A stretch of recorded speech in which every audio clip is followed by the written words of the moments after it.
Global currencies will be good for global communication, but if they're more valuable than local currencies, then there's a problem where I risk selling out grandma. Nobody wants to sell out grandma.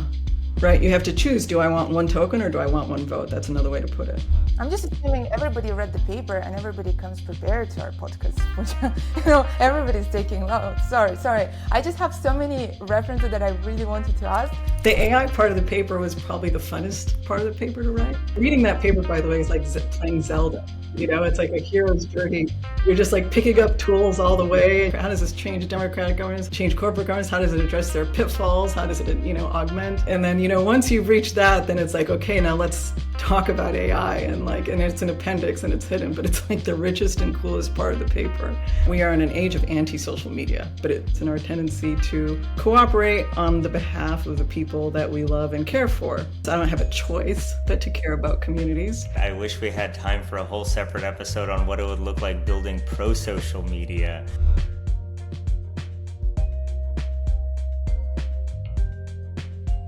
Hello, and welcome to Governance Futures, a podcast where we talk about the past, present, and future of decentralized governance. I'm Eugene. And I'm Jamilya. And this week we had a chance to talk to Puja Ohlhaver, who has both worked in a number of different spaces and done a whole lot of different things. But today we're really talking and focusing on her most recent paper from earlier this year called the Community Currencies paper, at least colloquially known as. Jamilya, how did you feel about the conversation? It was really great to hear from Puja some of the reflections, examples, and connection to her previous research as well. And I feel like everybody who've heard of this paper, who always wanted to read it, this conversation would be very helpful. And my favorite part, I think it's the part on AI, which is an annex of the paper. So don't be too scared when you see 60 pages. Dive into that, and some of the parts of the paper we tried to dissect, and I felt like it was very helpful, and I'm very grateful that Puja came to our podcast to share her reflections. How do you feel, Eugene? Yeah, I really love the conversation. I think we both got a chance to dive into this paper. We kind of talked about some of her previous work that built up to it, from the DSOC paper with Soulbound Tokens to the compressed to zero, the silent strings of proof of personhood, and kind of all these various work that is kind of compounding and building up to this kind of new model that she presents here. And just on a personal level, this has been, at least to me, the most exciting paper that I've come across this year that feels like it presents something really different. And I don't know, can actually potentially be a solution to a lot of problems that we're seeing with tech and digital governance and community governance at the moment. I wish we had more time to dive into some more concrete examples. I know Puja brought some up towards the end of our conversation, and, in a world of endless time, kind of getting into those and philosophizing more broadly would have been amazing. But time is a limited resource, and I feel like we made the best of it as we could with diving into the paper itself, plurality, subsidiarity, and some of the specific features that she brought up. And I do really appreciate how much this is rooted in both plurality and subsidiarity. If you listen to the conversation and you enjoy it, please share with a friend. Please like and wherever you are listening this. Feel free to reach out to us if you have any questions or comments or want to hear any specific guests in the future. And with that, here's the conversation with Puja. Thank you for joining us today, Puja. I wanted to start off the conversation a bit on a personal note with getting a sense of where your interest and care for community actually came from. Well, thank you both for having me here, first of all. It's always a pleasure and honor to talk about these ideas. So where did my interest in community come from? And care. I'll give you maybe three answers to that, because the sort of obvious one is I don't really have a choice, right? We're born into communities and families. This is the nature of being a human. We're born into bonds, and then we forge new bonds, and naturally, it's in our tendency to cooperate on the behalf of the people that we love and care for, right? So you know, in some sense, I don't have a choice, right, but to care about communities. But I'll give you a more kind of academic answer, um, maybe from the political side first. Communities in the face of authoritarianism are a uh, protective force. And so if you look at um, authoritarian regimes in the past, and even presently, for example, the CCP, uh, communities are actually a threat to centralized power. And I'm in the business of decentralization and building cooperation across difference into networks. So controlling groups, controlling communities, elevating loyalty over the state, uh, to then say families or communities. I mean, that's what authoritarian and fascist regimes do. And so, helping communities express themselves, coordinate and cooperate, is key to actually preventing the centralization of power, and the homogenization of humans that happens with that. So that's the sort of the political science answer. Communities and civil society are key to decentralized power and democratic governance, Absolutely. even corporate governance for that matter. The economics answer, and I always like to give an economics answer because I'm a law and economics nerd, as you Mm-hmm. probably gathered. Um, there's been this sort of history in economics, first modeling, say, private goods uh, that confer benefits to individuals, and there's lots of assumptions about that. And then there's Mm-hmm. economics models around provisioning public goods, Yep. goods that are reproduced at close to zero or marginal cost or marginal cost less than average cost, and therefore are under provisioned. Now, I actually think I have a somewhat contrarian take, which is that most goods are neither public nor private, but on our spectrum in between. And those are goods that are generated by social groups and by communities. And so the challenge, I think, for the 21st century, especially as we enter the information age and the digital age, is to actually develop economic models that model actually the nature of data and information goods, and provision them, right? So communities are key to that, and social groups are key to that, and understanding. And Eleanor Ostrom, of course, and her husband did extensive work on this, understanding governance mechanisms that have worked in the past, what hasn't worked, and also building new governance mechanisms for the digital age that continue to provision goods that are neither public nor private, but something in Yeah. between. Um, Yeah. is that is And that is that a no, sufficient that was answer? great. That was more than sufficient. Yeah, no, I appreciate the But thorough this is real. origin This is story. really relevant because Yeah. we have sort of like two technological trends happening right now. We have AI, Yeah. right, and we have crypto. Right. Um, and so far, the economic model in AI has been surveillance AI that just hoovers up all the data inputs, Mm-hmm. erases context without contextual integrity, and this is Yeah. privacy as contextual integrity, right?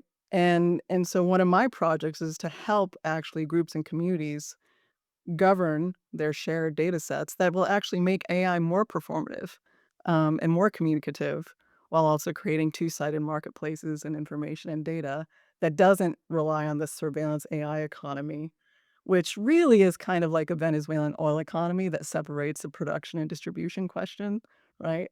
The production of data inputs and the distribution of economic benefits, right? I think that's the wrong trajectory.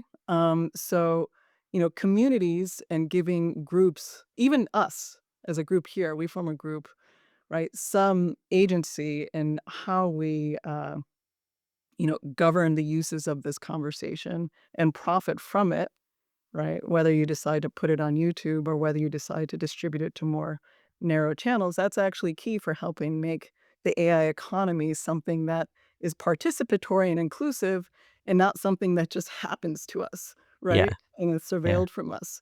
So, you know, thinking about communities and groups is key to ushering this new future. Crypto, right, is the other trend, converging Mm-hmm. with AI. Um, and, the aspiration, I would say, of crypto, I'm not saying this is a current trajectory, is decentralization beyond state power. But obviously, this notion of the sovereign individual is incoherent. Your freedom starts where mine ends. So Mm-hmm. representing communities and factions and enabling consensus across them, this is what's necessary to help build decentralized systems that yet are able to scale into complex coordination beyond nation states into global networks to solve shared challenges without dominating local communities, Yeah. rather than just sort of the current trajectory of meme coins, which just fuels cynicism and financial nihilism. For sure. No, and I very much appreciate that presence of the thinking of community and kind of grounding all of your thinking about how to evolve tech and some of the major problems centered in community. And, I feel like your answer was such an amazing setup for your community currencies paper and the PCARES model, which is going to be the bulk of the conversation. But I did want to have one or two kind of follow ups to set up some more context before we get there. And first on kind of discourse and polarization in social platforms. And I remember when Twitter launched their community notes feature sometime last year, you wrote on your Substack about this idea of community posts. And in case listeners haven't come across that, we'll make sure to link to that post in the show notes here. But you mentioned that community notes only show up ex post after a post has already gone viral and polarization has set in. Many have moved on and missed the correction by that point. So, if community notes is ex post, is there a way to shift the process ex ante before a post goes viral? So, when you're framing it that way, if notes did utilize what you had wrote about in that Substack in terms of using social graphs and observed behavior, how do you think discourse and polarization might change? How can it kind of bring it back to those kind of honest communal elements that get lost so much when we're in digital spaces? Yeah, it's a lot there. So I think the place to start is to understand. Well, first of all, we are in an age of anti-social media. I mean, in the sense of these are not pro-social behaviors. So the goal is to of that post was to articulate a pro-social vision of social media, right? And I think the first step to understanding how it has become antisocial, um, is to understand that actually when you're on a platform like, for example, X, it's actually a tacit attention auction. And what do I mean by that? Well, there are mirroring kind of my theory of power here. Power is both information and control. It's neither one or the other. It's both. There are several ways to win an attention auction. You can either control the channel, sort of, which is what Elon has done, and elevating his post to the top. Like even if you unsubscribe to him, you still see his posts, right? Um, you can also control the information. So if you're wealthy, right, you can buy a lot of bots and spam everybody with the information that you want, and people don't realize that these are actually the same set of accounts that are controlled, right, by the same set of actors, or maybe even Yep. overlapped or coordinating in some other channel, right, on like Telegram. So you can either control a channel or spam with information and bots, right? Or you can do something else, which is just be incredibly antisocial and bad faith and stoke conflict and controversy and conspiracy and hijack our limbic systems to capture our attention, and put us in a fight or flight response, right? And of course, the worst actors, right, employ all three. They're wealthy and antisocial, right? And The they beautiful win that combo. right? They win that attention auction, and that Yeah. explains a lot of the, epistemic balkanization that we have today. So, taking that theory, right, that theory of power and actually understanding what is happening in social media channels, this tacit attention auction, um, what do community posts do? What's the mechanism? So, what's the idea of community posts? So, the idea is that you have a set of followers. They're very different. Some are talking to each other, some aren't talking to each other, and that is going to translate into correlated and non-correlated forms of behavior. Who they follow, who they like, who they repost. And so the idea is that you can create what I call polarity subsets, which are subsets of followers who are very different from each other. And that's sort of like the same idea around community notes, by the way. It's just done ex post. You take, followers who are more likely to disagree with each other. And that disagreement is measured by their observed behavior, right? Now, what you do as a second step is you send a post to that polarity subset. And that represents basically a diverse group of your followers. And it's a ZK post. So they see that it comes from somebody who they follow, but they don't necessarily know who that is. And then they can like or dislike and repost. And then the same process happens that it gets, if they like it and repost, it gets pushed out to their polarity subset, right? And so what ends up happening through iterated rounds is this post actually pushes through a tree of polarity subsets through the social graph, right, to new audiences. And with each push, you're able to actually gauge the cross-tribal appeal of what you're saying, right? And maybe you get information back, fed back to you, like ZK posted by N people you follow or don't follow. You can get right statistics back at you. Um, and then say once it passes enough thresholds, enough sort of diversification thresholds, it passes what I call a social stress test, where okay, this is a post that is likely to reach many people. It resonates across many groups, many people who behave and think very differently, right? And then it can go public, right? And so this reverses, right, the cycle of conspiracy and controversy and helps, surface more universal messages that reach many people. And it's kind of interesting because in the process, you're not just learning a lot about, people and your audiences and their audiences, you're actually learning about yourself, right? And your own internal divisions and your own contradictions where those disagreements happen and where the post stalls out, right? That's actually feedback for you too. And maybe you're using language in a different way. Maybe there's a communication gap. And so you Yeah. can learn what those communication gaps are. And this is actually, a mechanism to kind of restore context and communication, right? And help us bridge across those contexts. Um, the other really cool thing about this is that it enables social recombination because over time, it's very unpredictable, like who actually resonates with your idea and who doesn't, right? That actually forms an impetus for new groups to form around common ground, right? That they weren't necessarily aware of. Yeah. And that's healthy social recombination, of course, is very important for avoiding, the kind of epistemic balkanization that we have today, and beyond just forming common knowledge. So, did I answer your question?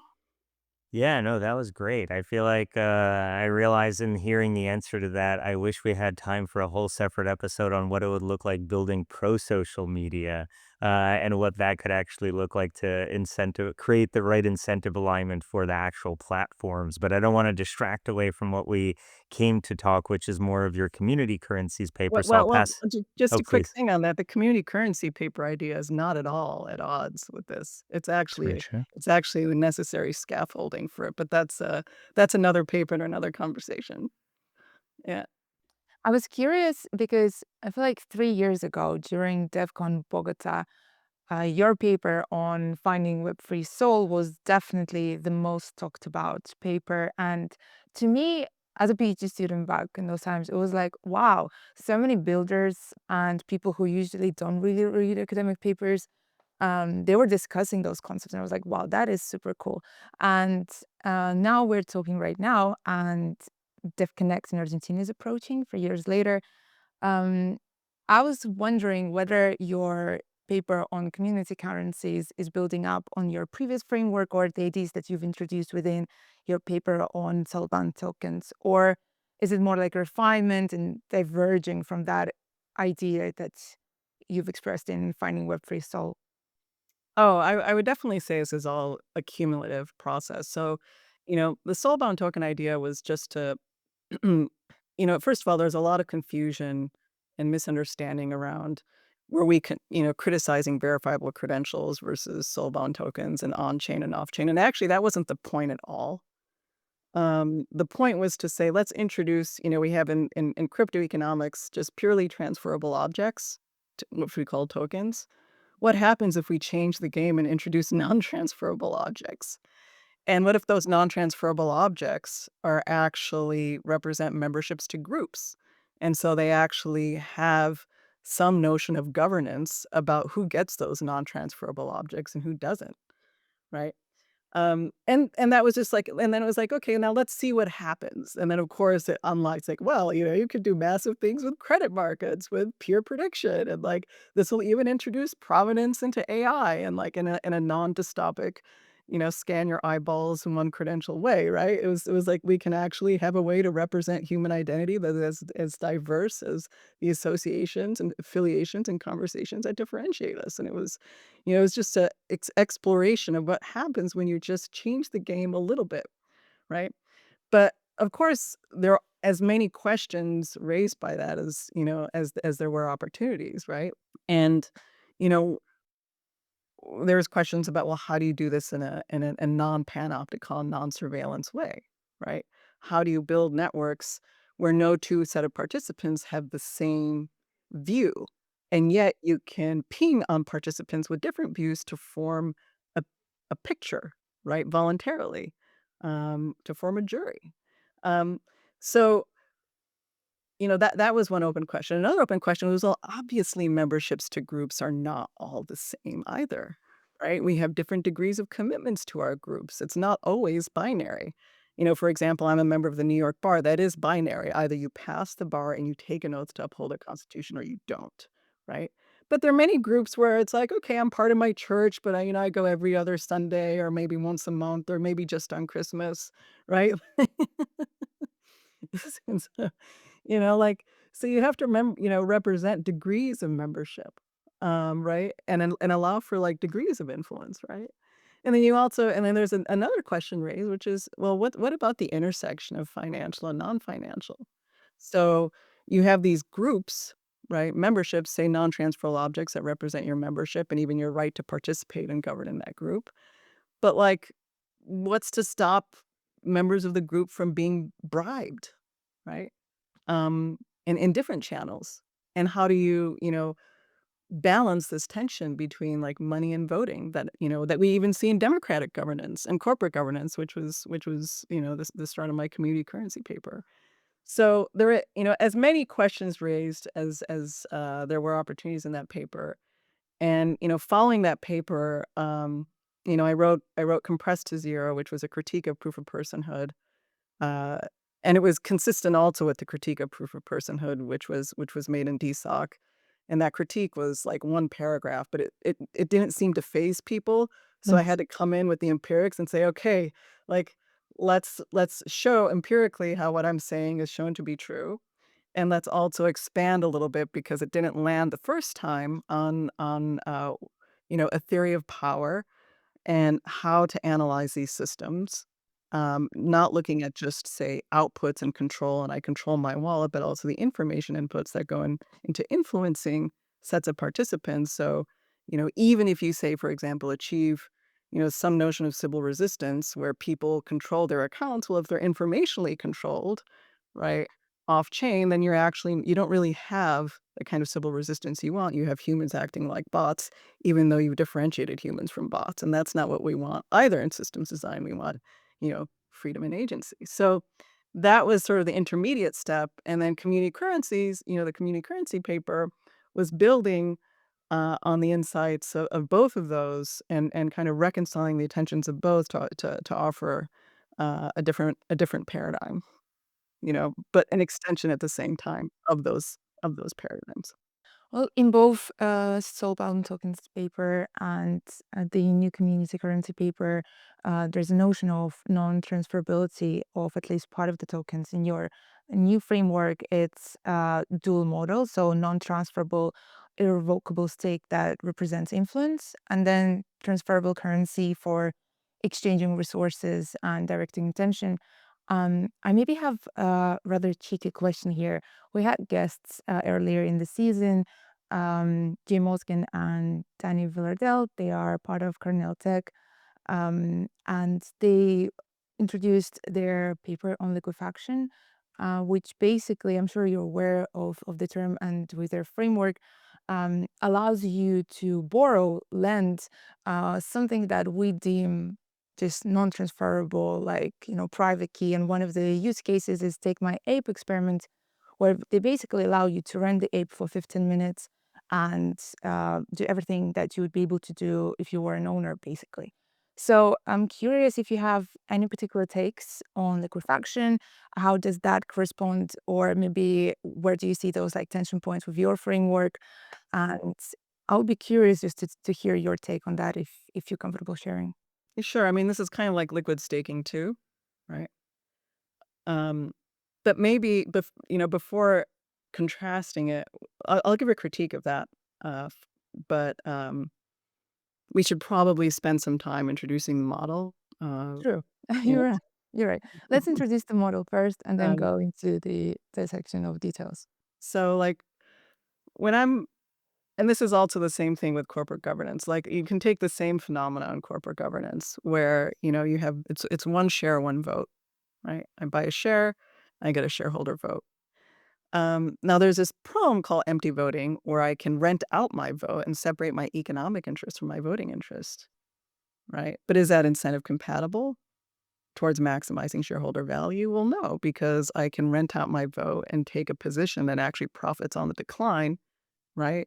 As say somebody else votes to the detriment, or maybe even I vote to the detriment with hedged economic positions, and I'm not maximizing shareholder value, right? So when you're talking about goods and community goods, what you want is alignment of your members with the enhancement of that community's good and the value of that.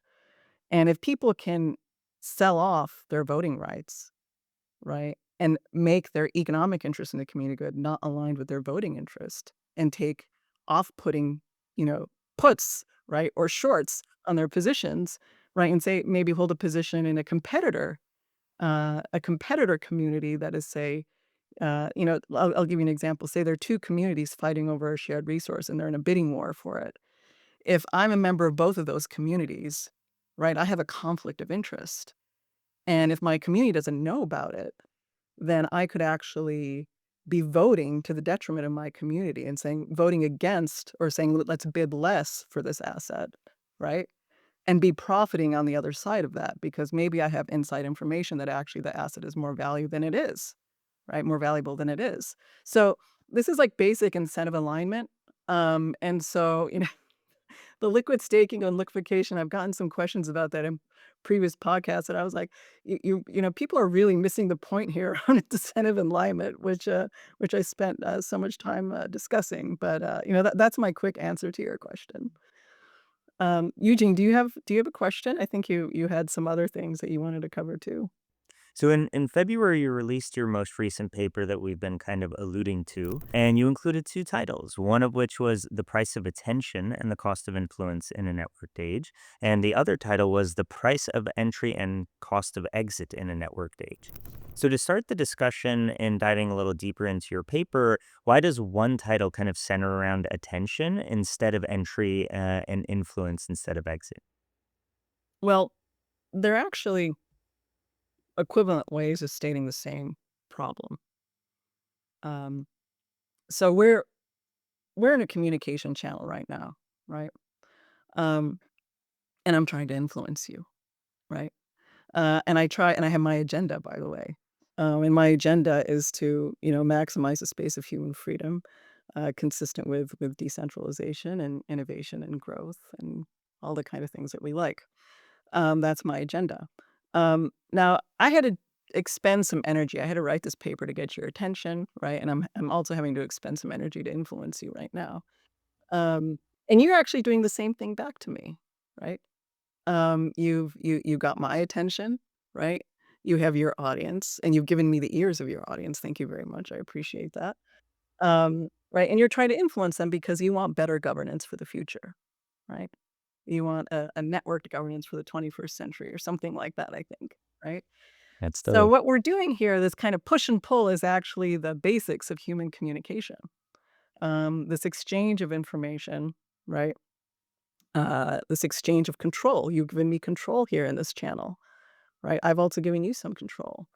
Um, you know, and we do this at many different social scales. We do this politically because not all communication happens in small groups. We are members to, churches, as I said, civil society, universities, nation states, companies, and in the future, maybe even multiple planets, right? And these are all actually just different scales of communication and different channels. So the question is, what is the price of entry into those spheres, right? And what's the price of joining that conversation or getting attention and the cost of influence? So, for example, to become a citizen, you have to, generally take an oath, and in the United States, an oath to uphold the Constitution, and the principles of the Republic, which should override your economic interests at time, right? Um, that's the price of entry and even attention. And for that reason, I'm interested in talking, to U.S. citizens, maybe more than I'm interested in talking to, people in other places when it comes to questions of like domestic policy and what's relevant, right? Now, when it comes to questions of climate change, right, and that which is a planetary issue, I'm actually interested in hearing from people who are, say, more disproportionately affected by that, right?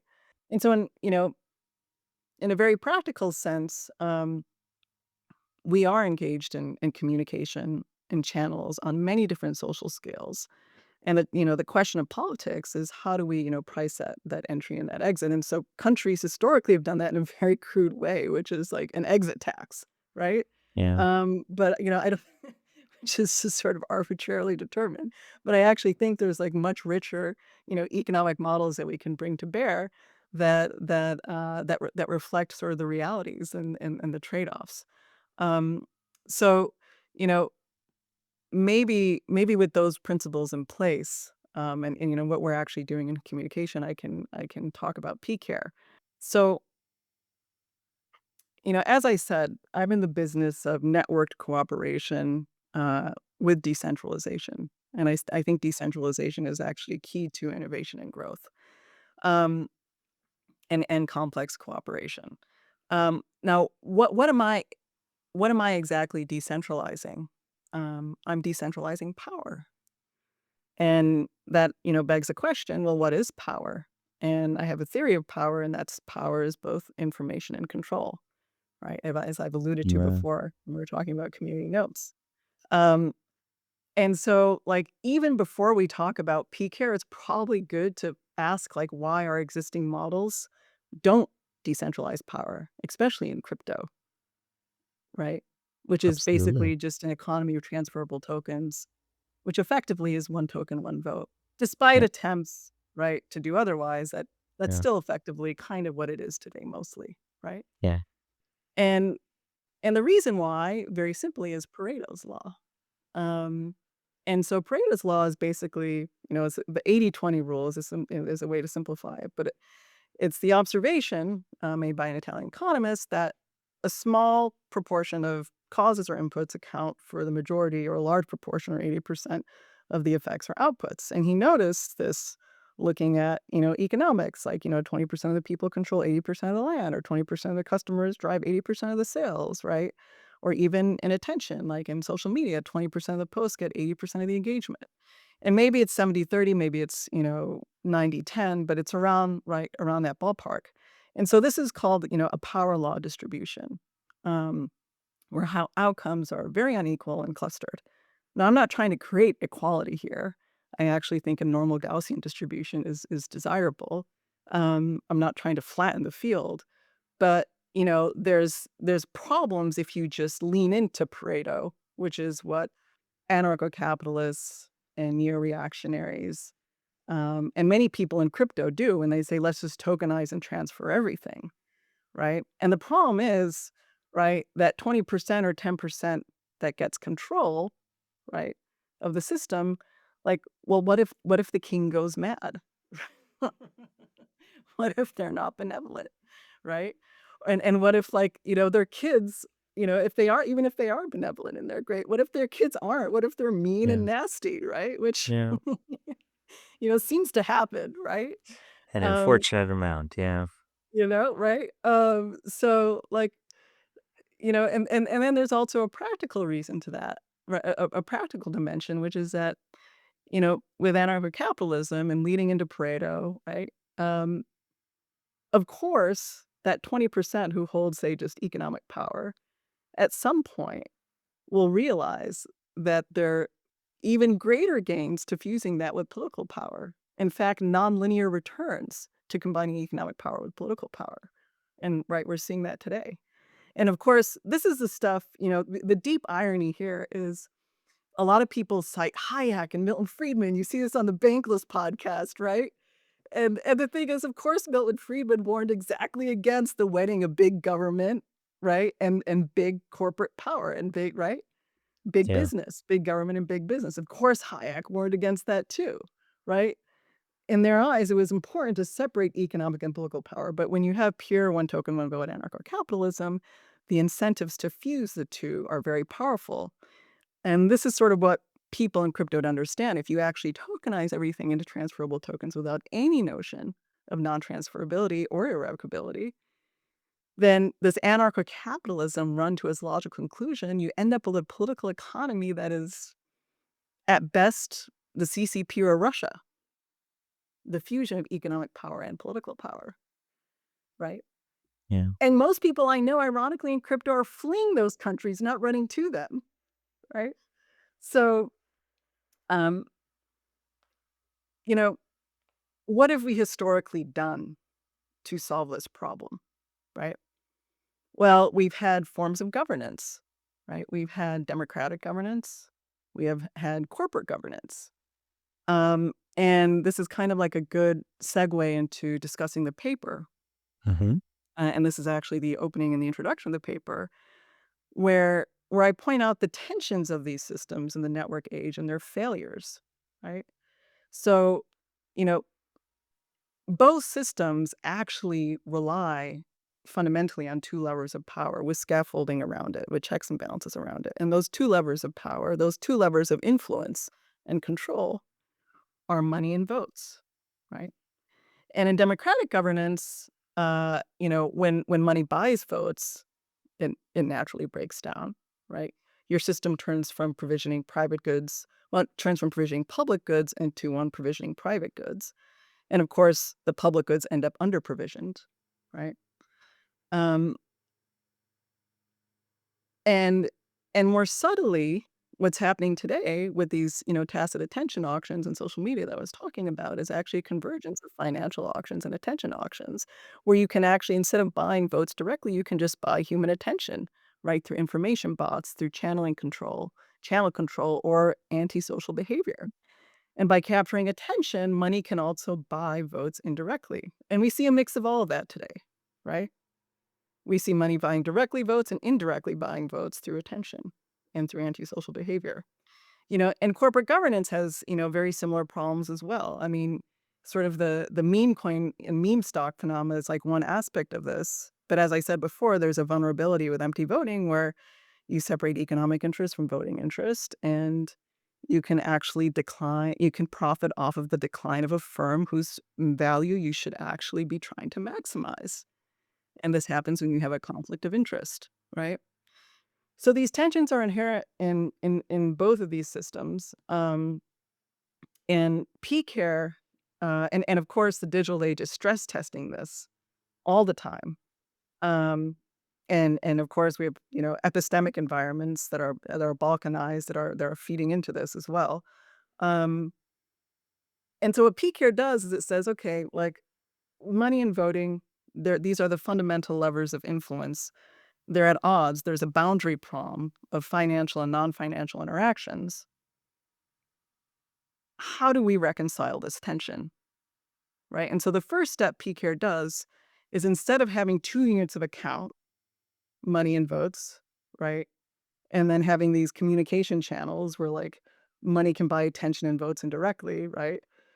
Um, let's actually resolve them to the same unit of account, and let's force a trade-off between the two. So you can decide whether you want to use this unit of account as a medium of exchange to buy and sell attention, or if you want it to be a non-transferable token with irrevocably staked influence to essentially buy votes and force a trade-off between the two. I'll stop there and let you ask questions on this sort of first step, because I'm slowly piecemeal walking you through the logic here. Okay. Yeah. So just following the flow, FYI, we're going to be sticking to the question list if that is more comfortable. So let me ask the second question. is framing the two currencies in the dual currency model outlined in your paper as a voting currency and a spending currency at the community level? Is there a reasonable oversimplification? In the sense of, these are the fundamental innovation here is making them the same unit of account, right? So it's not like, so you're taking the same unit of account and you're deciding, am I going to use it for voting or am I going to use it for spending, as you're putting it, right? They're not actually two different currencies. They're not two different objects in the system from a computer science language. I'm not a computer scientist, by the way, so you know if there are computer scientists, they can email me and correct use of my language. But they're not objects. The different objects, the only different characteristic of the object is it transferable or non-transferable, right? And forcing a trade-off between that. And like forcing a trade-off there, by the way, is it's not just a trade-off between, say, money and votes. It's a trade-off between, am I buying attention to communicate, or am I buying influence?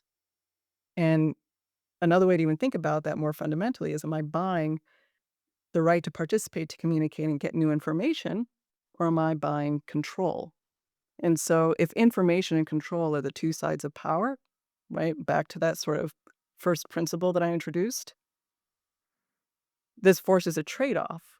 Whereas in, say, one token, one vote anarcho-capitalism, right, money buys both information and control with compounding returns non-linearly. So this does the first step of, okay, well, let's first divide that to resolve that boundary tension, right? And now we can avoid sort of this like capture, right? And overreach. Does that make sense? And just to And sorry, just one quick clarification there, because I can see how reading the PCARES, it's very simple to think that there are two currencies. So the way that you're, just to be super explicit about it, it's not that there are two separate currencies, is that there is one with two features, one of which is spending, one of which is voting, and you can kind of pick and choose between which feature you want to activate. Is it kind of like, I just want to make sure we're very clear with listeners, because I think the oversimplistic read of it is just seeing it as two separate currencies and you kind of swap one and out the other. But it sounds as though that's mischaracterizing the intention behind the paper. So I just want to make sure that we're catching that correctly. Yeah. So like another way to think about it is like there's three sort of characteristics of money: unit of account, unit of exchange, and store of value. And I say, let's take the unit of account function. And it can be a medium of exchange if you choose to make something, your currency, like, transferable, or it can actually be something that is more like a vote, right? That's non-transferable, that Yeah. buys you influence within a community. Now the store of value question is actually really interesting because this changes it has massive ramifications for unlocking like new forms of credit expansion and creation. And so like that's like another topic, another paper. But, that's one way to think about it, is kind of shoehorning money and voting into this paradigm of, you know, not just sort of medium of exchange, but medium of exchange or something, or something that buys you influence or votes, right? With the same unit of account. Right. But are we correct to assume that we can't turn like the voting feature into spending feature? We can't. No, yeah, yeah, correct. You can't. I mean, that would defeat the whole purpose, Mhm, right? Then that collapses to one token, one vote. mhm. Right? You have to choose, do I want one token or do I want one vote? That's another way to put it. Right. Um, do I want something that I can spend to enter other communication channels, right, and buy attention, or do I want something that is going to help me influence even more the communication channel within which I am in, right? Why is it important to have that stake irrevocable? Because if it's not irrevocable, then essentially you're buying information and control and attention and influence, and this is one token, one vote anarcho-capitalism, and we get back to that problem of concentrated power that will seek to entrench itself and combine with political power and not have enough, you know, dynamism and social recombination to end up with a, say, dynamic, normal Gaussian distribution of power, right? Where you have new players, new winners, new losers, and healthy recombination and healthy competition. The trajectory of one token, one vote is either oligopoly, which is not necessarily stable, and ends in singularity, right? In surveillance AI singularity. So to put it in concrete terms, another way to think about it is when you join a community, you make certain commitments, right? Mhm. If I have voting power and influence over that community and they're expecting me not to sell it off, if I sell it off, that's actually a form of accepting a bribe, right? Mm. It's the same as actually selling your vote in the corporate context or even in the democratic context, right? It's non-incentive aligned. So it's a question of incentive alignment. So even forget like all this game theory that I'm telling you about. You join a community, they expect that your interests are aligned with them. If you have your influence and your voting power and you're making side deals on it, you're effectively accepting bribes, right? And you could be profiting off of the community's decline. That's not so nice. That's not honest. That's not pro-social. And that's not something that scales into networked trust and cooperation either. Yeah. You talked previously on the role of AI and some of the shortcomings, and in your paper as well, you go in detail on some of the positives and potentially like disadvantages that AI can bring. And one question that I have is similarly to the question with AI. There's so many, advantages, but there's also obviously so much potential for it's being used in the wrong way. And those people who are designing and launching those community currencies, they will have more information. They will have ability to decide who gets access to the currency, and what are you do you have any maybe concerns or some of the ways of how to overcome this problem where the people who set it up, obviously they'll have more control information, not just from the start but also generally, because that would be the design that will be deployed. Part of the community currency design, there are two key principles to it in order for this to work. Subsidiarity, which is local currencies actually being more valuable than global currencies. And the reason why that's important is otherwise people who bought Bitcoin early can buy like local currencies and have too much leverage and influence. And that leads to vertical integration and oligopoly at best, singularity at worst. So you need subsidiarity, right? And subsidiarity, by the way, is guaranteed by non-financialized commitments. There's no amount of money that you can bribe me to sell out members of my church, for example, or members of my family. It's key, right? It's key to increasing the cost of influence.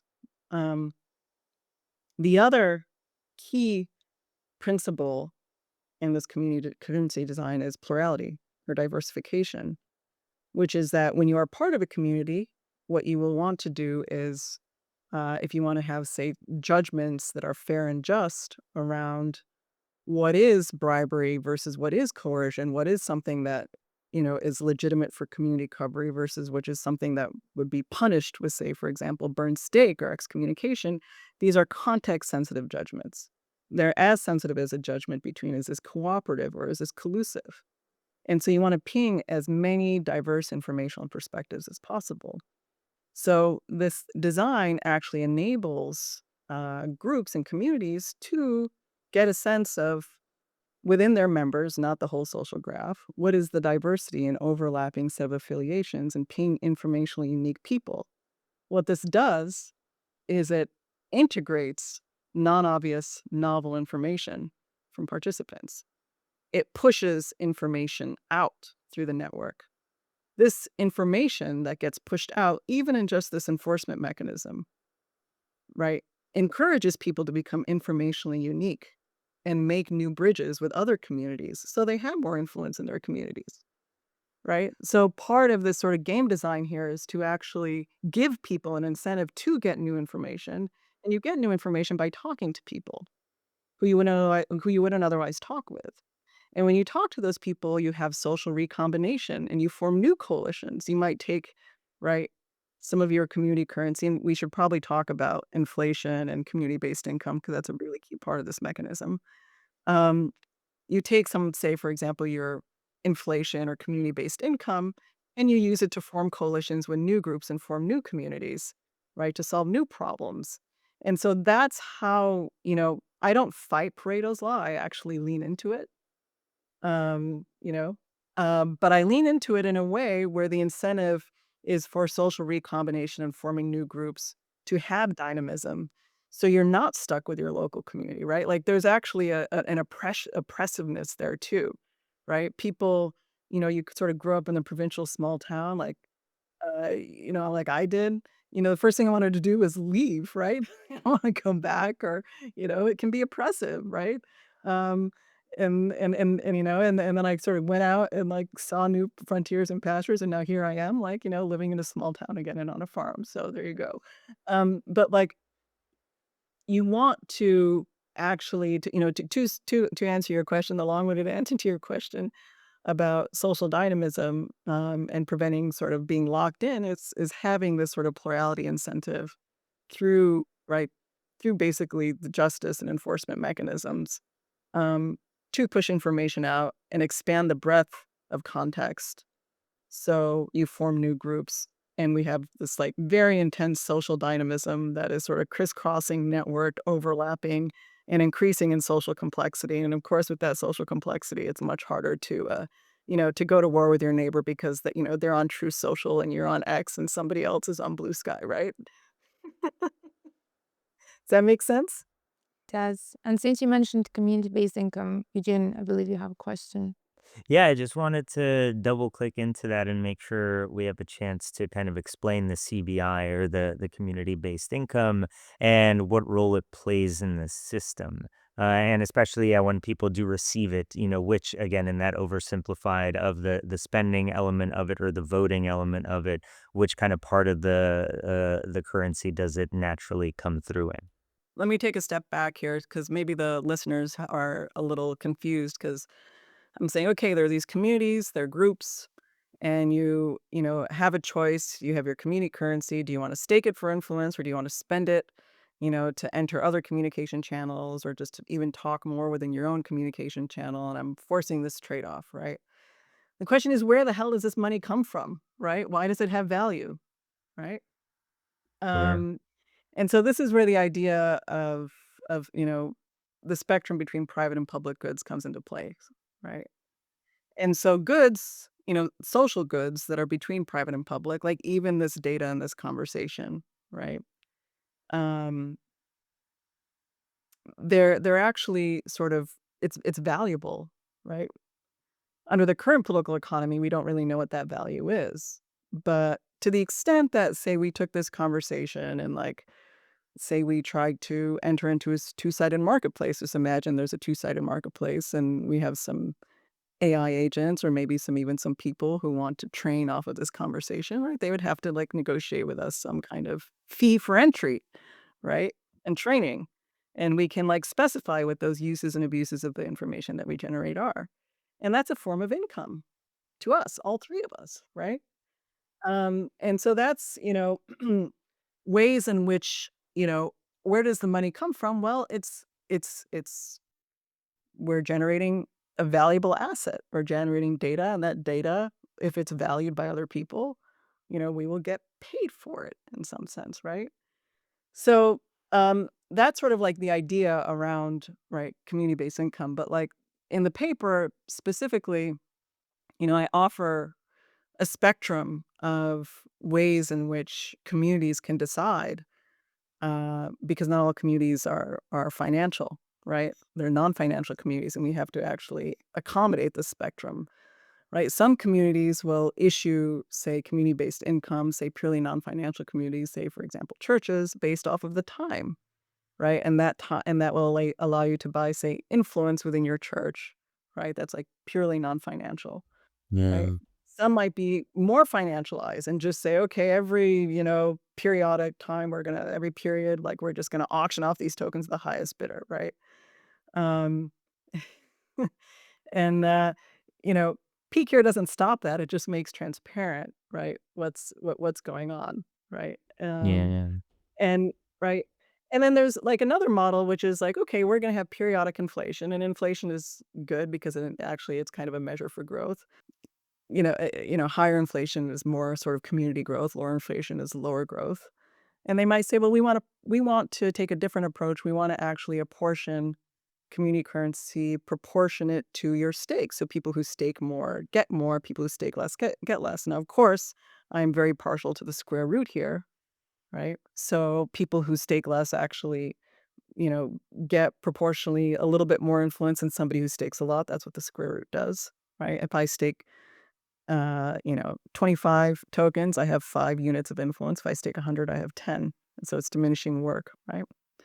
And this, of course, avoids, you know, uh, capture and overreach. I'm partial to the square root. And then you can even go further and do these kind of correlation discounts and plural voting. But you know, you can apportion this community-based income in many ways, right? And if you do it right in that way, in the way I just suggested, where it's somehow proportional to your stake, whether quadratically or plurally, then or even linearly, um, then what you do is you actually give people, as time goes on, some income to decide whether they want to stake for more influence or enter another communication channel and communicate with another group. And of course, they have to find a willing buyer and a willing seller. Um, and then, you know, get more information there. So you can kind of, again, back to this trade off between information and control, you can either, accumulate and get novel information, or you can kind of get more control, hopefully with a square root, but not necessarily both, right? And so community-based income allows for these kind of partial entries and partial exits from groups to allow for this kind of social complexity and social recombination and dynamism that I want. So we don't get stuck, right? So we're not just sort of stuck with our groups, but actually have some mechanisms to like push out and bridge across difference. Small clarification here. Would it be possible to set some sort of conditions which would allow someone to be like excluded, banned from the community and no longer receiving CBIs, or just having some sort of clear structure where they would be penalized by no longer receiving community-based income anymore? Yeah, I mean, of course, but the deeper question though is what counts as a fulfillment of those conditions, right? And so this goes back to the plurality part, right? And making judgments within a community around justice and fairness, right? And versus bribery and coercion, because there has to, I'm a lawyer by training, right? And so, our job as a lawyer is to take a set of facts, right? And argue, at least in the United States in our adversarial system, argue on the behalf of our clients, right? And say, no, right? Our client did not engage in a bribe, right? Yes, the money went from Bob to Sam, but Bob was coerced, right? And then the other, right, and then the other side's lawyer is going to say no, he was bribed, and we marshal our evidence, right? And then we present it to a jury, for example, right? And those juries, when we form juries, we try to get them across multiple perspectives, right? So we just integrate as much information, not just about you know the facts, but interpreting those facts and interpreting, well, when he said yes, was it a scary yes or was it like a fearful yes, right? And these contextual cues. And like this actually brings me to kind of like one of the other critiques I have of like crypto academic research is like people look at bribery and coercion as like different lines of research, or they don't actually even see how they're different sides of the same problem. The only difference, for example, between bribery and coercion, it's not the act, it's actually the mens rea and the intent. And of course, pinging these multiple perspectives, interpreting the context is important to determining whether that mens rea was there or not, whether there was intent to accept a bribe, or whether it was coerced. And it's a sort of same, scaling back up to our conversation, it's the same, wallet recovery and community recovery is also, that's what we do when we see injustice or a bribe. But when we see, oh, okay, well, this was, actually, sorry, when there was coercion. But when we see, oh, wait a minute, there's actually a bribe, right? And this is not, an injustice. That's when we have enforcement and punishment and burn stakes. And so these are actually two different sides of the same problem: enforcement and recovery, and bribery and coercion, right? And interpreting those facts are key to enforcing the conditions and whatever those conditions a community may have, right? Um, to your question, does that make sense? I would really love to dive into questions relating to AI, but I also Mm, want to ask you, what would you prefer to prioritize before? We can leave it to the end because we usually do that before the quiz, but up to you.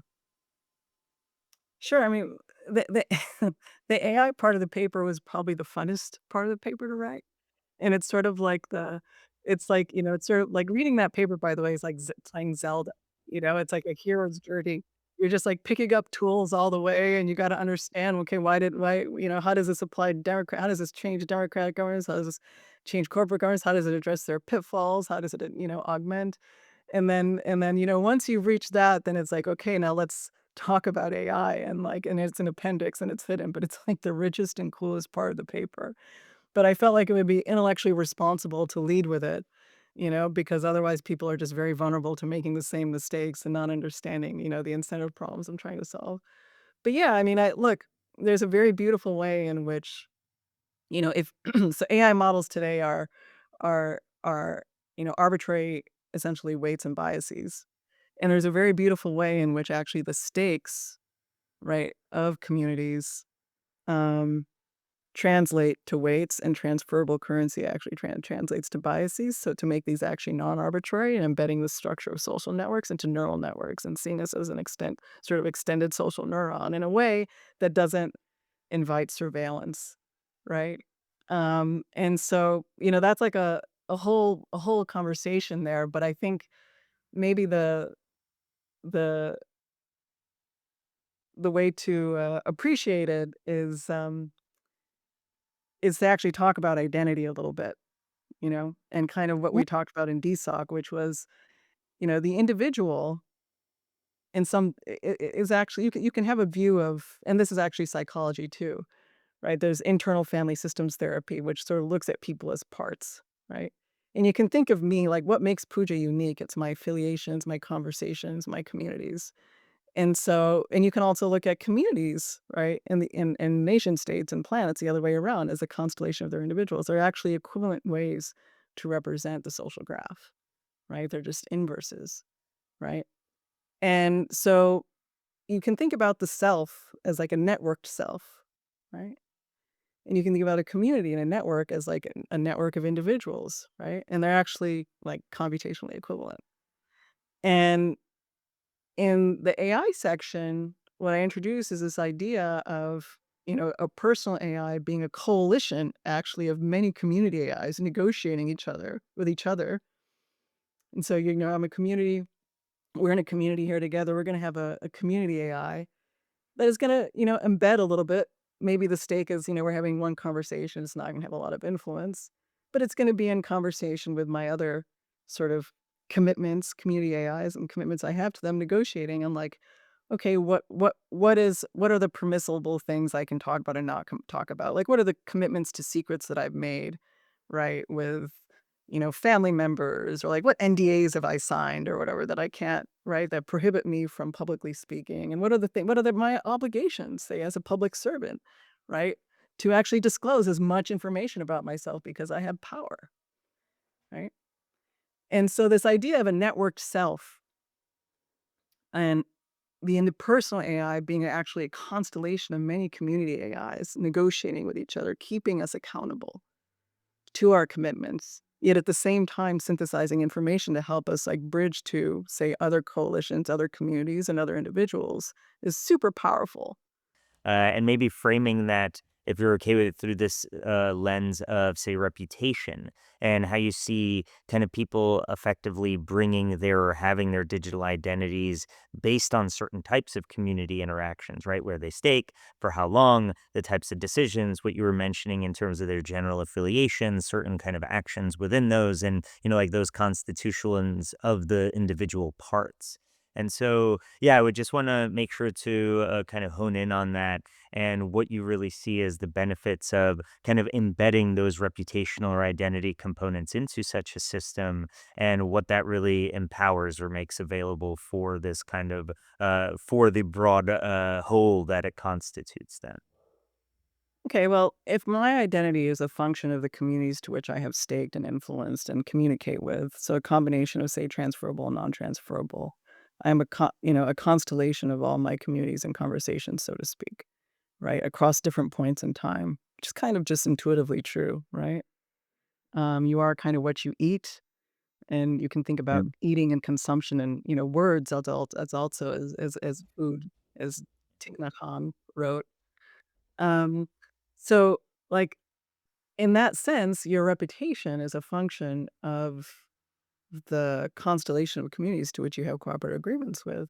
And so Eugene, say you don't know me at all, like, and you're just from a different part of the planet, what you'll do is you'll try to find the shortest bridge to me, some community which there's some social proximity to, right? And try to, right, understand me through the lens of that community. Did I uphold, have I been burned? Have I not been burned? Say we both are, say, partial members to that community.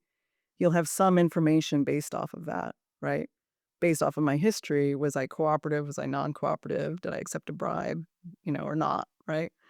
And that's how you form reputation. Now, the thing here is, it's not. I want to talk about this like surveillance problem because this was raised in DSOC. The model that I'm presenting here is actually one that maps on to sort of the structures of kind of the universe. It's like a good example, a good analogy, to understanding how I'm thinking about this. We're sort of like in different solar systems. Some people are in different galaxies, and like the time it takes for you to learn about what's happening in a different galaxy is limited by the speed of light, obviously, but it takes longer for you to know what's happening, right, in Alpha Centauri than it does to understand what's happening on Earth, right, and that's actually good. Um, that's like a desirable systems property. We don't want to write over that. We actually want to embed that, in my opinion. And by the way, this is against the trends in crypto as well, which is like, right, Yeah. right, in MEV games and the sort of latency games and right. And so what I'm actually doing is like taking the structure of social networks and expressing social distance and relational social distance.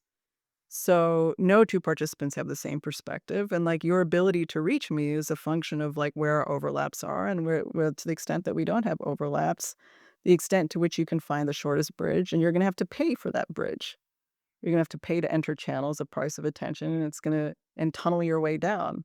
And the cost of tunneling your way down to get to me and influence me will increase the closer you get to home, right? And so the greater distance that you have to travel physically or socially, relationally increases.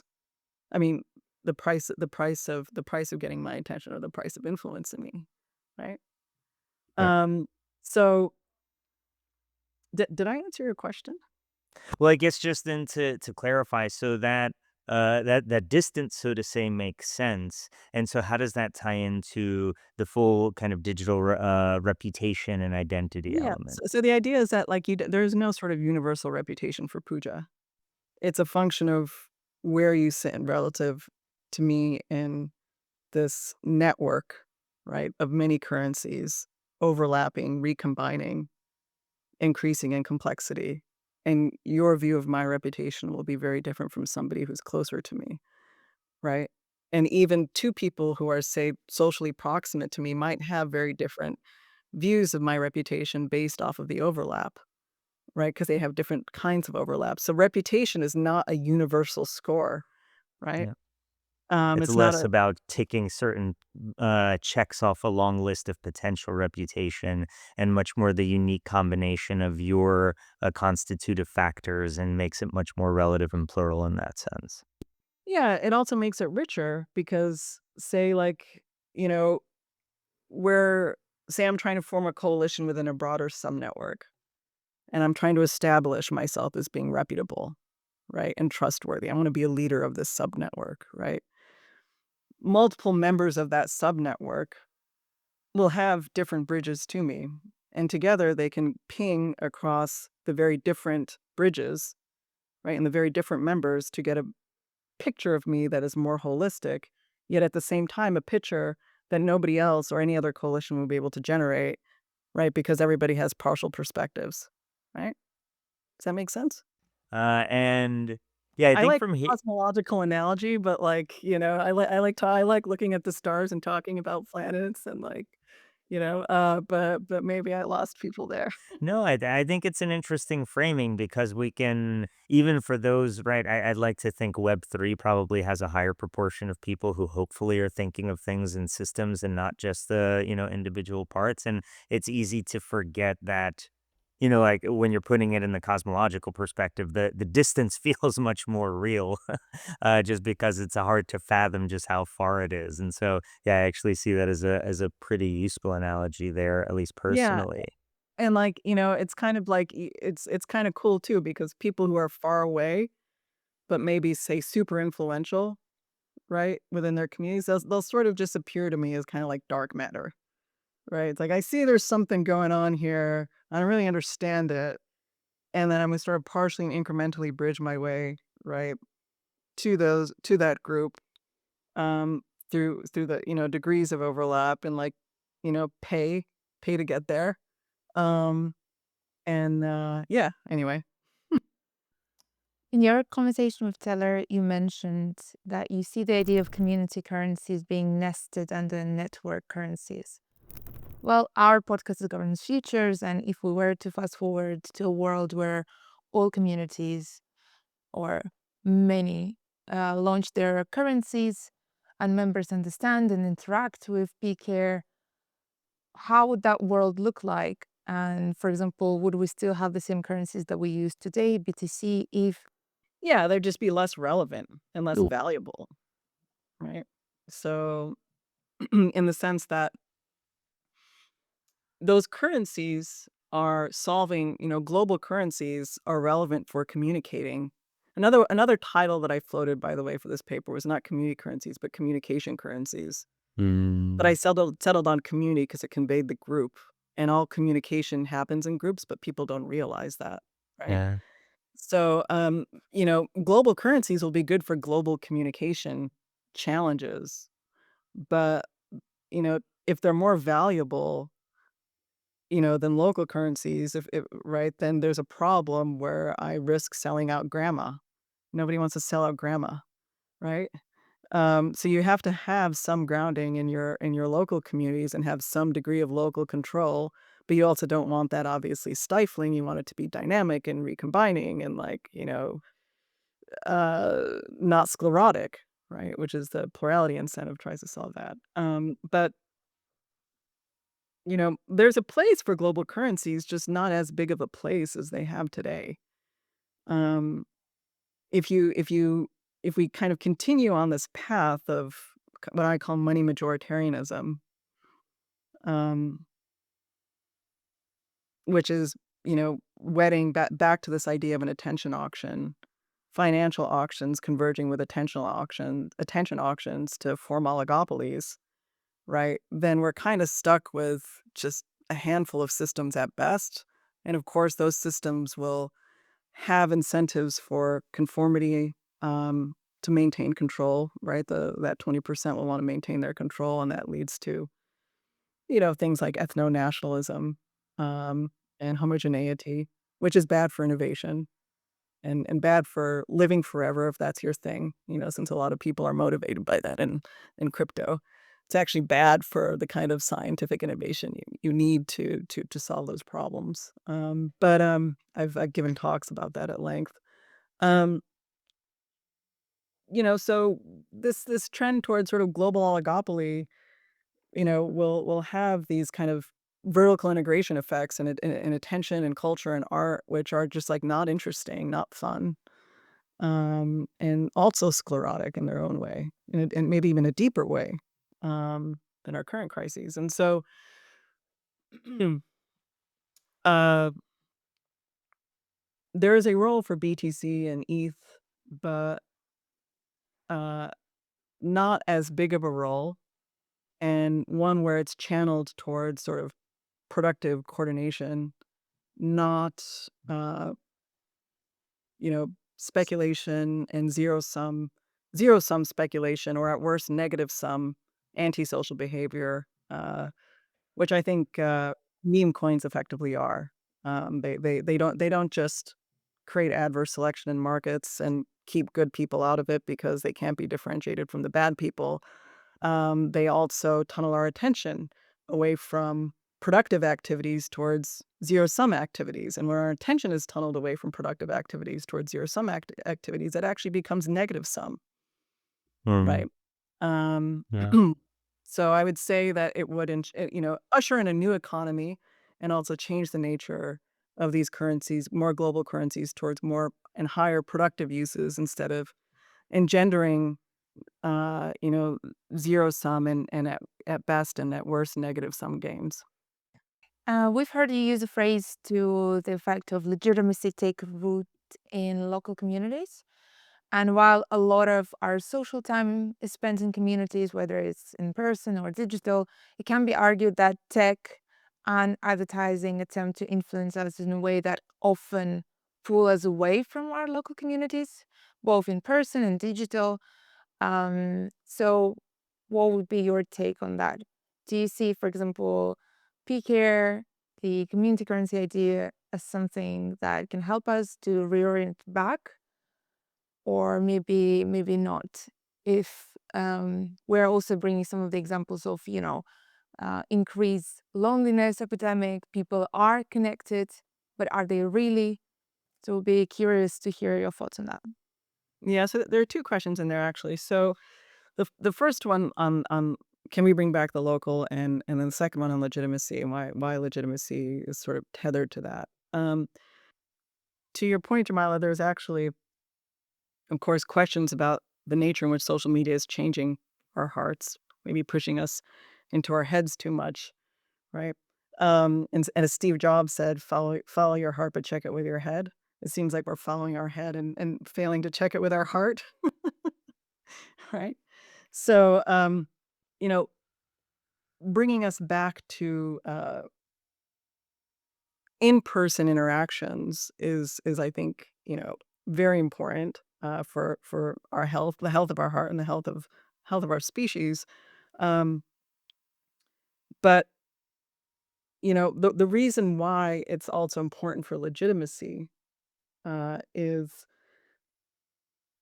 in-person interactions are actually so much more denser in information and less compressive than uh, being on social media, which is compressed to words, or even just trading tokens. That's, money in some sense is the most compressive form of communication. And voting is very compressive. Money and voting both are very compressive. So actual communication um, is the most information rich, in-person communication, because there's all kinds of things I can gather from you, including your vibes. That's not obvious, right? Including, when you say something, are your palms sweaty? Or do you have social cues that would suggest maybe that you're anxious, right? Like all of that actually, you want the integration of that information into judgments about justice and fairness, right?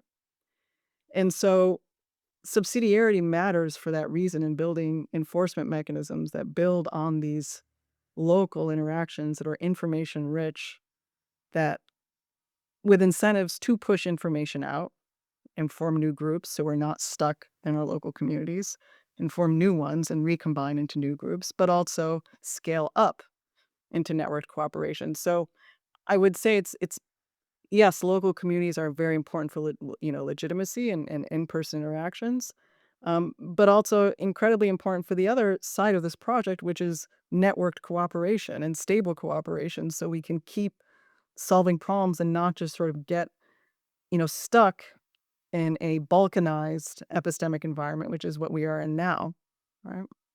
And so we can form, going back to the start of the conversation, Eugene, about common knowledge. So we can form common knowledge and bridge communication gaps and form new groups and refine language and refine coherence.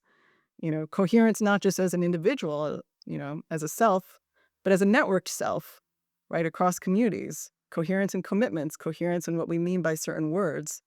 And that coherence in language scales into coherence in economic cooperation. And then we can do things like expand to other planets much faster because we just have less communicative gaps and we have shared commitments. We're on the same page at different scales, right?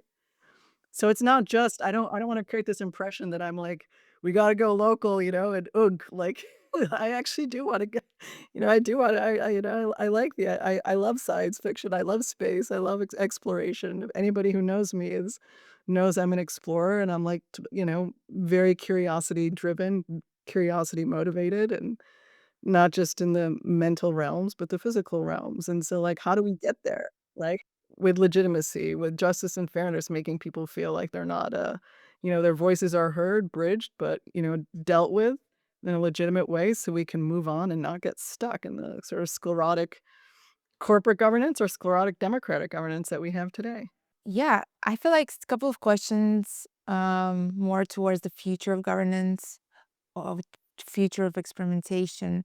What research and experiments do you want to see that you think would help enable PCARE based systems? Well, I think we've seen the spectrum of hyper-financialization, so the most interesting experiments for me are the ones between that are non-financial and or at the sort of non-financial slash financial. So civil society groups kind of have to grapple with this tension, right? And are facing also legitimacy crises like, you know, churches, universities, think tanks, right? They have to accept money. But of course, if you actually work in a lot of these people, a lot of people are, especially in like think tanks are like non-financially motivated. They like forego very lucrative careers to try to come up with the right answer for public policy or whatever it is. Like, and then their intention with their donors, right? And so uh, PCARE is an attempt to reconcile those tensions and enable experimentation uh, on on the influence of money and say, and expressing, making very clear, not just to say members of a think tank, but even like, the broader public audience, like what are the economic incentives? How is this think tank socially contextualized? What can I expect its biases to be? Right. So I think civil society groups that have to straddle this, both worlds are a very important starting point. Social media, I've been talking about communication channels broadly, but very literally, social media is a communication channel. And I think it could, back to the common knowledge point, become much more useful and expressive if we enable groups and express groups, and there's the broad X channel, but there's also other nested channels. And that would also open up a whole new opportunity for influencing the direction of these social media platforms that actually overcome the limitations of growth which they're facing, right? We see this balkanization, for example, happening, and it's actually like, on the one hand, people might feel good that they're with their tribe, but on the other hand, the reach of these platforms are far more limited because they have become balkanized, right? And so if you're Elon Musk or Mark Zuckerberg, the trick is to actually reach more people, and you do that by reducing your influence and allowing the influence of the participants and groups to come in there and find consensus across difference, take your polarity subsets, stress test them, right, with Yeah. proposals, right? And then you kind of approach the paradox of a decentralized monopoly. And so you get the benefits of both, right? You get the benefits of decentralization and inputs and feedback from the set of participants. You get their context, you get, bridging, but you also get the benefits of everybody having a forum at different social scales to engage in, right, and coordinate. And I think, that's what actually, charitably, I would say that people, including Elon Musk and Mark Zuckerberg probably want. They just don't understand the information economics and control economics and the convergence of the two, which is why I spend so much time talking about, both Yeah. sides of the equation. Does that make sense? Yeah, and I think to maybe double click into that a little more because I love that vision. And I mean, in general, everything that you're outlining in P cares just sounds like such a healthier version of society if we were built on that.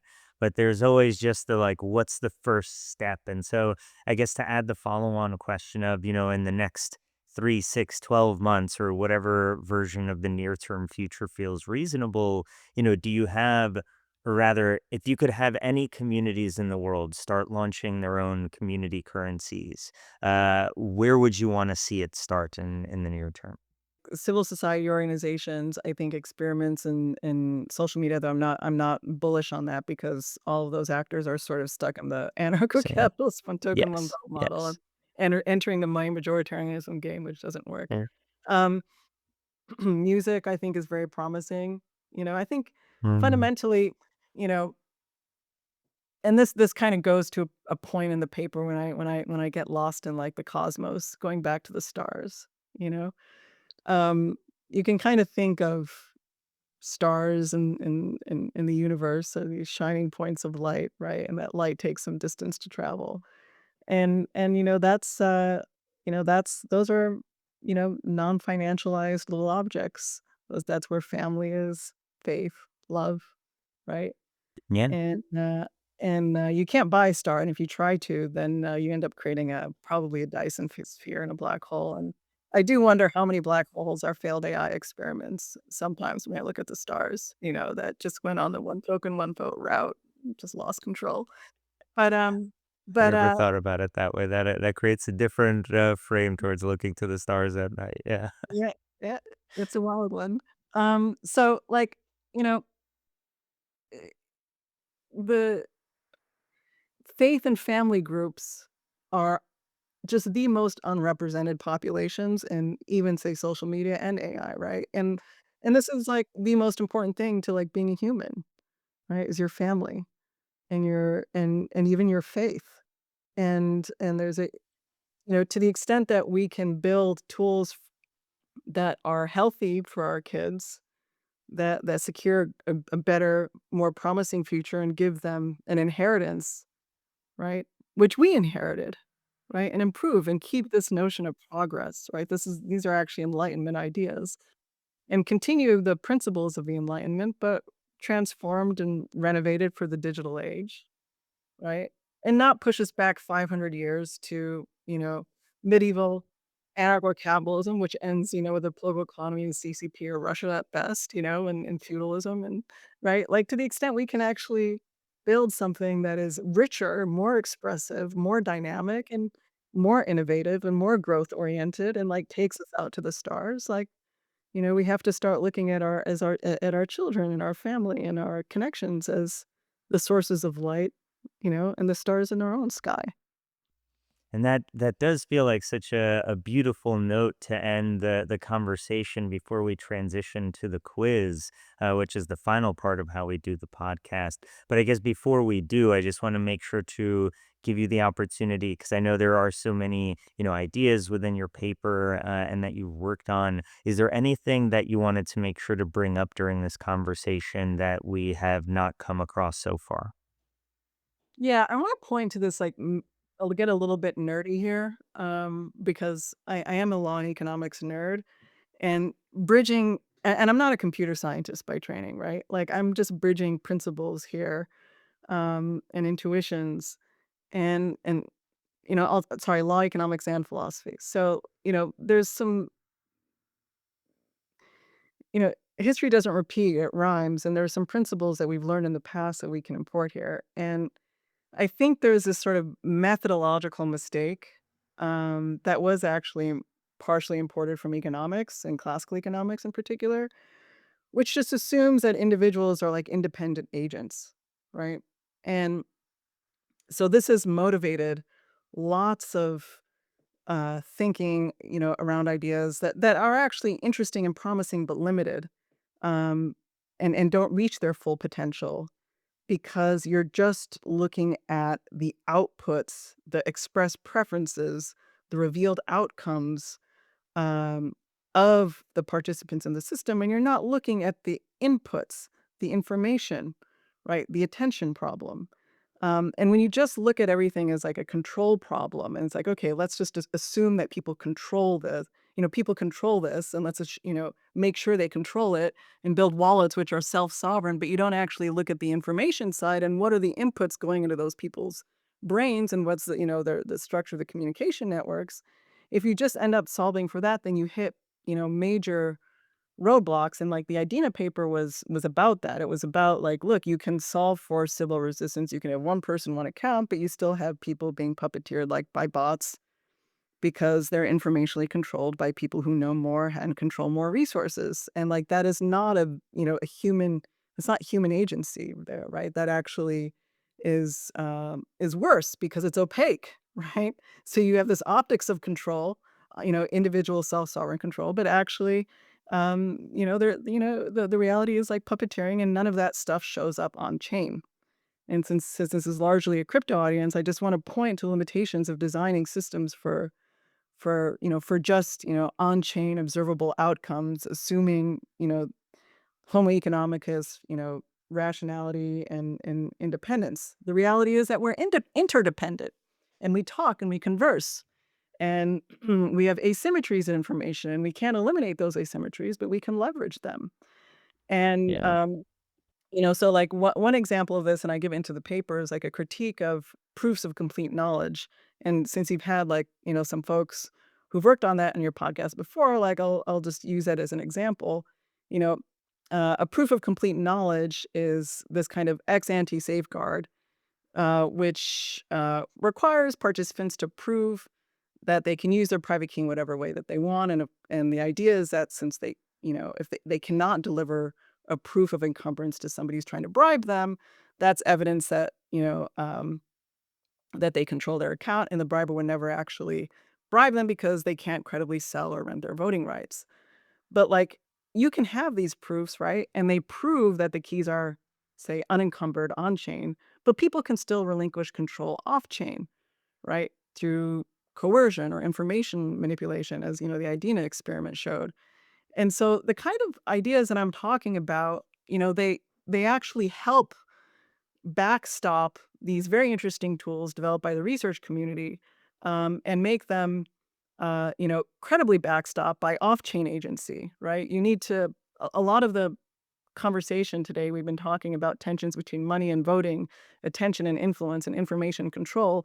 Well, another tension is on-chain and off-chain, and you have to design systems that acknowledge all of, right, everything that I'm talking about, all those tensions, to deal with this on-chain, off-chain problem. Um, and to the extent that we enable the representation of communities, right, and social recombination, and pushing information out through plurality, and increasing, the depth of information through subsidiarity, so increasing the breadth and depth of context in human communication, we actually superlinearly increase the price of influence and attention. So you can rely on a proof, like complete knowledge, to actually, communicate information on chain and off chain. So, I see this as like these are two research agendas that need to be bridged, and I hope they are bridged. But yeah, I just wanted to give you my law and economics, nerdy perspectives. Sorry, I diverted us from, the stars in the sky to proofs of complete knowledge, but they are related. They definitely are. And yeah, no, I appreciate the additional perspective that you presented there and for all the work and thought you put into this broadly. But yeah, unfortunately, we are limited with time, and I appreciate you going as long with us as you have. So I figure we can transition to the last portion of the podcast, which is our quiz part, where I'll be asking you 4 questions total. Please try to keep answers to one word. We know some of these are bigger than one word answers. Hyphenates are okay if needed, but we do prefer one word answers as possible. Mhm. And so the first question for you is, the key ingredient for coordination is, Trust, what gives you the most hope when thinking about the future of decentralized communities? plurality, What is the most misused word in Web3 governance today? plurality. I love the speed with which that came. And then the last but not least, what is the future of governance in one word? Oh man, I don't want to give the same answer. There's no rule against repeat answers. Say plurality again. Let me give a different one. Uh, yeah, I know. I can't think of a better word than the plurality paradigm. It's so rich. Got it. Well, yeah, Pooja, thank you so much for joining us today. It was great getting to dive into this paper and some of your ideas before and beyond the paper as well. So, yeah, thank you so much for joining us for the conversation today. Thank you so much, Eugene. Thank you so much, Jamila. Jamila? Yes. Yes. Thank you so much for coming. It was a pleasure having you. Thanks for tuning in. The Governance Futures podcast is sponsored by the Scroll Foundation and produced by the governance team at the Foundation, Jamilya and Eugene Leventhal. Any music and photos are attested in the episode description. Feel free to subscribe, leave a review, or share with a friend. Until next time.